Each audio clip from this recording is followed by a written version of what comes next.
पाकिस्तान को डैमेज होना शुरू हो गया ऑपरेशन सिंदूर से। हम लोगों को कोई भी न्यूक्लियर वॉर की जरूरत नहीं है। जरा सा ये इमेजिन भी किया है कि पाकिस्तान से अगर फुल स्केल वॉर हुआ तो क्या होगा? सिर्फ पाकिस्तान को डैमेज पहुंचेगा?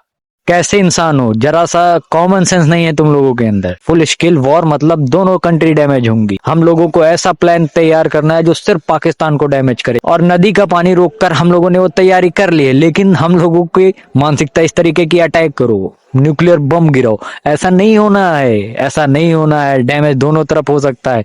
बिल्कुल भी इस चीज की कल्पना नहीं की जा सकती अगर दोनों तरफ का इस स्केल पे वॉर हुआ। ऐसा हम लोगों को अटैक प्लान करना है जिससे पाकिस्तान की इकोनॉमी पर इम्पैक्ट हो। तुम न्यूक्लियर वॉर चाहते हो? न्यूक्लियर वॉर से कुछ नहीं होने वाला, बल्कि सिर्फ डिस्ट्रक्शन होगा, वो भी इंडिया का भी, ना सिर्फ पाकिस्तान का, इंडिया का भी डिस्ट्रक्शन होगा। इसलिए मैं न्यूक्लियर वॉर के पक्ष में बिल्कुल भी नहीं हूँ कि एटम बम गिराओ। फुल स्केल वॉर को फुल स्केल वॉर नहीं, हम लोगों को ऐसी वॉर करनी चाहिए जिससे सिर्फ पाकिस्तान डैमेज हो, ना कि अपने देश के लिए खतरा उत्पन्न हो। हम लोगों ने जैसे एक सबसे बड़ा काम किया है, ट्रीटी को सस्पेंड कर दिया। इससे बहुत बड़े नुकसान में पाकिस्तान पड़ जाएगा। जैसे कि उसकी अर्थव्यवस्था की रीढ़ की हड्डी है ये, रीढ़ की हड्डी है ये नदी। इस नदी से पाकिस्तान में कृषि उत्पादन होता है। पाकिस्तान कोई टेक्नोलॉजिकल देश नहीं है, इसी से वो अपने घुटनों पर आने लगे। और सस्पेंड भी कर रहे हैं बहुत सारे इंस्टाग्राम अकाउंट। तो सरकार प्रयास कर रही है। बस आप लोग ये ना सोचो कि war, full scale war damage अपने देश को होगा, ना कि पाकिस्तान को। पाकिस्तान तो वैसे भी मरा हुआ है। हम लोग ग्रोइंग इकोनॉमी और बहुत सारे फॉरेन इन्वेस्टर इन्वेस्ट करने के लिए आ रहे हैं, जिसकी वजह से हम लोगों की इकोनॉमी पर इम्पैक्ट पड़ रहा है, स्टॉक मार्केट पर इम्पैक्ट पड़ रहा है। फुल स्केल वॉर बिल्कुल भी ना हो। बस ये हो कि इंडिया स्ट्रेटेजिक वॉर लड़े, जिससे कि पाकिस्तान की टेक्नोलॉजी का लॉस हो, इंफ्रास्ट्रक्चर का लॉस हो और उसके इकोनॉमी का लॉस हो। वो ऑटोमेटिक घुटने पर आ जाएगा। जब इकोनॉमी का लॉस होगा तो पाकिस्तान के वेपन्स काम नहीं करेंगे। तुम लोग इस चीज को अनदेखा कर रहे हो कि वॉर भी